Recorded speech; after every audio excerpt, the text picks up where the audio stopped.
প্রকল্পে কাজ করেন কর্মসূচিতে। আমার মনে হয় ওনারা জলবায়ু পরিবর্তন নিয়ে প্রচুর কাজ করেন। আমরা ওনার কাছ থেকে এই বিষয়টা একটু জানতে চাই, আমাদের আসলে কি করণীয় আছে।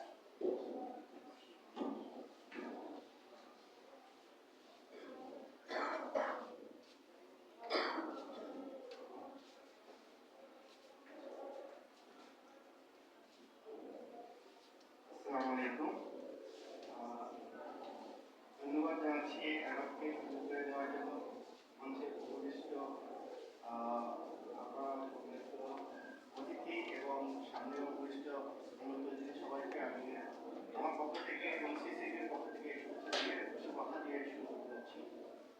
আজকে বিশ্ব পরিবেশ দিবস 5ই জুন, যখন আমরা এই জায়গাটা দাঁড়িয়ে কথা বলছি, সেই সময়ে সুনামগঞ্জের তাহিরপুর উপজেলা জলবায়ু পানির কারণে তারা হচ্ছে সুনামগঞ্জ শহরের কাছ থেকে বিচ্ছিন্ন হয়ে আছে। আমরা যখন পরিবেশ দিবস নিয়ে কথা বলছি, তার থেকে এক সপ্তাহ আগে ঘূর্ণিঝড় মেরালের কারণে কোস্টালের মানুষজন তাদের জীবন চলে গিয়েছে। বিভিন্ন রকম কষ্ট তারা সহ্য করছে, তারা পানির মধ্যে দিনবাস করছে, তাদের বাড়ি ঘর পানির নিচে আছে। এটা এক সপ্তাহ আগের কথা। আমরা যখন কথা বলছি পরিবেশ দিবসে, তার এক মাস আগে আমরা তীব্র তাপদাহ অনুভব করছি পুরো বাংলাদেশ। এই গল্পগুলো যদি এরকম করে আগাতে চাই, সব দিন, সপ্তাহ, মাস, এভাবে আমাদের পুরো লাইফের সাথে এখন মিশে গেছে কোন জায়গা থেকে? আমরা জলবায়ু পরিবর্তনের একটা জায়গা থেকে আমরা এটাকে অনুভব করছি। জলবায়ু পরিবর্তন যে আমরা কাজ করতে যে দেখছি যে একটা জিনিস শুধুমাত্র এই জায়গা পুরো সিস্টেমকে আমরা কলাপস করে দিচ্ছে। সেটা কি? তাপমাত্রা বৃদ্ধি। আমার অনেক ফ্যাক্টর আছে, অনেক কিছু আছে, কিন্তু যদি আমি এই একটা জিনিস না আমরা যদি রিলেট করতে চাই, আজকে তাপমাত্রা বৃদ্ধির কারণে কি হইল?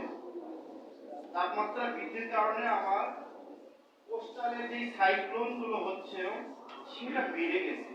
আমাদের কাছে যে স্ট্যাটিস্টিক্সটা আছে, আমরা যদি দেখি 1970 থেকে 2000 সাল পর্যন্ত 30 সালের যেই ডিউরেশন, এই ডিউরেশনে সর্বোচ্চ 6টা বড় সুপার সাইক্লোন ল্যান্ডফল করেছে। বাট আমরা যদি 2000 থেকে 2022 সাল এইটুকু সময়ের মধ্যে দেখি, তাহলে দেখব মোর দেন 12টা সুপার সাইক্লোন আমাকে হিট করেছে। আমি বলতে চাই না যে ডিজাস্টার আজকে নতুন জিনিস, আগে থেকে হয়ে আসছে। আমার ক্লাইমেট চেঞ্জ এখানে কি করেছে? এই যে তাপমাত্রা বৃদ্ধির কারণে আমার সমুদ্রের যে পানির যে তাপমাত্রা, যেটা কিনা ফেভারেবল টেম্পারেচার হয় সাইক্লোন ফর্মেশনের জন্য, এটাকে বৃদ্ধি করে দিয়েছে। যেটা কিনা আমার প্রতি বছরে বারবার সাইক্লোন হওয়াকে বাড়ায় দিচ্ছে। হ্যাঁ, একটা দুটা সুপার সাইক্লোন হচ্ছে, সেটা আমরা ঢাকা থেকে বসে দেখছি, কিন্তু বারবার 8 নম্বর 10 নম্বর সিগন্যাল হচ্ছে। কোস্টালের লোকজন তারা অনুভব করছে, সেই যে কিনা সমুদ্রের উপরে নির্ভর করে, নদীর উপরে নির্ভর করে তার জীবন জীবিকা করে, সে যেতে পারছে না, কারণ সিগন্যালের কারণে তার যাওয়ার সুযোগ নাই। যেই মানুষ ওই এলাকায় কর্মসংস্কার করে খায়, তাকে হচ্ছে কর্মসংস্থান থেকে ছুড়ে আসতেছে। কারণ কি? ওখানে আমার স্যালাইনিটি বেড়ে যাচ্ছে। স্যালাইনিটিটা কোথায় আসতেছে? আমার স্যালাইনিটা আগে তো কোস্টালে কিছু ডিস্ট্রিক্টেই ছিল, এখন আস্তে আস্তে এটা বাড়তে আজকে ফরিদপুর ডিস্ট্রিক্ট পর্যন্ত আমরা চলে আসছে। এটার কারণটা কিন্তু আবার শুধুমাত্র যে সমুদ্র থেকে আসছে পানি, এটা না, আমার আপ স্ট্রিম ফ্লো। আমরা যেই বাংলাদেশ যে এলাকা থেকে পানিটা আসে, সেই পানিটা আসার জন্য যে নদীতে প্রবাহটা দরকার, সেই পানিটা আমরা ফ্লোটা কমিয়ে দিয়েছি। আমাদের পলিটিক্যাল ইস্যু আছে, যে যার কারণে আমাদের পানিটা হয়তো বা যেই পরিমাণ আসা দরকার আসতে পারছে না, বিধায় আমার নদী তার নাব্যতা হারাচ্ছে। নদী যখন নাব্যতা হারাইছে, পলি উঠে গেছে, এবং পলির কারণে আমার হচ্ছে ফ্লাডটা হচ্ছে বেশি, এবং ওই যে নদীর ফ্লোতের কারণে স্যালাইনিটিটা যেহেতু ফ্রেশ ওয়াটারের কারণে নদীর থেকে বেশি দূর আসার, সমুদ্র থেকে বেশি দূর আসার কথা ছিল না, সেটা কিন্তু আজকে ফ্লো কমে যাওয়ার কারণে আমাকে আস্তে আস্তে উপরে চলে আসছে। এই যে সমস্যাটা আমার কি হচ্ছে, আজকে ঢাকায় বসে আমার পুরো সমস্যা হচ্ছে যে আমি হচ্ছে খাদ্য দ্রব্য মূল্য বৃদ্ধি হচ্ছে, কিন্তু আমি এটা দেখছি না ওই এলাকার যে কৃষক স্যালাইন মানে কৃষক তার জমিতে ফসল ফলাচ্ছিল, স্যালাইনিটিটা বাড়ার কারণে সে ওই জায়গা থেকে ফসল বাড়াতে পারছে না। আলটিমেটলি এটা আমার ফুড সিস্টেমে হিট করছে। ওই এলাকার সবচেয়ে বড় কষ্টকর জিনিস যে আমার নারী মা বোনেরা যারা ওই পানি নিয়ে আসতে হয়, খাবারের পানি, আজকে আমরা ঢাকায় বসে পানিকে চিন্তা করছি না কতটুকু খাবো, আমি আমার সাধ্য আছে আমি কিনে খাবো, না হলে আমি কিন্তু ওখানে আপনার সাধ্য থাকলেও হবে না, সোর্স নেই। খুলনার কয়লার মহেশ্বরীপুর ইউনিয়নের কথাই যদি বলি, ওখানে আপনি ডিপ টিউবওয়েল করতে যান, ওখানে সাকসেস হবে না, নেই।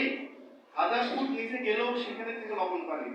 ওখানকার মানুষদেরকে পুকুরের পানি খেতে হয়, ওখানকার মানুষ যেখানে গোসল করে সেখানকার পানি খায়।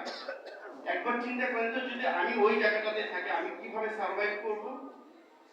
ওই এলাকার মানুষ যে কিনা প্রতিদিন তার কাজ করতে হয়, একটু অন্যভাবে বলি, বিভিন্ন ডিজিজের কারণে মেয়েরা তারা অনেক কিছু করতে চায় না, তাদেরকে করতে হয় শুধুমাত্র ওখানে টিকে থাকার জন্য। তারা যে শারীরিকভাবে অক্ষম হয়ে যাচ্ছে, আমরা বলে দিই যে আমাদের হচ্ছে কোস্টালে মানুষের শিশুর মেয়েদের হচ্ছে অনেক রিপ্রোডাক্টিভটা হচ্ছে কমে যাচ্ছে, কিন্তু কারণটা কিন্তু এখানে স্যালারিটা বড় ভূমিকা পালন করছে। আরো ইস্যুগুলো এরকম করে থাকে যে জিনিসগুলো কিনা আমার এই যে একটা তাপমাত্রা বৃদ্ধি করে আমি এই জায়গাটাতে নিয়ে আসছি, আমি একটু উপরের দিকে যাই, গ্রাউন্ড ফ্লোর এরিয়ার দিকে যাই, কি হচ্ছে যে এলাকাতে আমার হচ্ছে কৃষি, ওখানে হচ্ছিল পানি দিয়ে, আজকে টেম্পারেচার বৃদ্ধির কারণে ওয়াটার ইভাপোরেশনটা বেড়ে গেছে, পানির ফ্লো নেই, আমার ওয়াটার লেভেলটা নিচে চলে গিয়েছে। ওয়াটার লেভেল নিচে চলে গেলে একটা কৃষক সে কোথায় থেকে নিয়ে আসবে? তার তো আমার হচ্ছে কৃষি উৎপাদন করতে জন্য নিচের দিকে পানিটা আনতে ডিপ মানে কারেন্টের ইউজ করতে হবে বেশি, এটা একটা। কিন্তু একটা সময় পরে আসবে যে সময়টাতে আমার কারেন্টের ডিপ টিউবের মাধ্যমে কিন্তু আমি অনেক কিছু চাইলেও পানিটা পাবো না। সেক্ষেত্রে আমাদেরকে কিন্তু আগে থেকে এই মেজারমেন্টটা নিতে হবে। আমার কথা হলো এই যে পরিবেশ দিবসে আরো অনেক কিছু এইভাবে আমরা রিলেট করতে পারবো এবং পুরোটাই রিলেট হয়ে যায়। আবার সেই জায়গাটাতে আমাদেরকে কি আসলে করণীয়, জায়গাটা কোথায়? আমাদের কিন্তু অনেক সুন্দর ভাইয়েরা অনেক লর কথা বলছিল, পরিবেশ আইন এইসব, এর বাইরেও আমরা যারা জলবায়ুর কাজ করে আমরা জানি সরকার কি কি আরো অ্যাডিশনাল কাজ করেছে এই জায়গাটাতে। ন্যাশনাল অ্যাডাপ্টেশন প্ল্যান 2022 অনেক বড় একটা ডকুমেন্ট এবং সাকসেসফুল একটা কাজ, যেটা আমাদের গভর্নমেন্ট এইবারে হচ্ছে পাবলিশ করেছে। পুরো বাংলাদেশি মানুষগুলো কিভাবে খাপ খেয়ে যাবে এই জায়গাটাতে। Bangladesh climate change strategy action plan 2009 এটা করা হয়েছে। ডিজাস্টারের জন্য করা হয়েছে ডিজাস্টার ম্যানেজমেন্ট অ্যাক্ট এবং পলিসিতেও ওটা নিয়ে আসা হয়েছে। করা হয়েছে এসওডি মানে স্ট্যান্ডিং অর্ডার অফ ডিজাস্টার, যেটা কিন্তু আপডেট করা হয়েছে 2019-এ। সো আমাদের এই জায়গাগুলো আছে। সমন্বয়তা কাউসার ভাই যেটা বলছিল লাস্টে, আমাদের সবার উদ্যোগ থাকতে হবে, জনগণকে একসাথে থাকতে হবে, তাহলে আমরা সবাই মিলে এই আজকে পরিবেশ দিবসে আলোচনা সার্থক হবে। কোস্টালের মানুষকে মাথায় রেখে ধন্যবাদ জানাচ্ছি সবাইকে। ধন্যবাদ। ধন্যবাদ আব্দুল আলী শেখ ভাইকে। উনি জলবায়ু পরিবর্তনের অনেকগুলো দিক আমাদের কাছে তুলে ধরলেন। আসলে টেকনিক্যাল বিষয় আমরা কম বুঝি, তারপরেও ওনারা যেহেতু নিয়ে কাজ করেন সেই বিষয়গুলো ওনারা সুন্দর করে তুলে ধরেছেন। আমি জানি ওনার অনেকগুলো পরিকল্পনা বাংলাদেশ সরকারের আছে এবং আমরা জানি যে একটা বদ্বীপ পরিকল্পনাও কিন্তু বাংলাদেশ সরকার গ্রহণ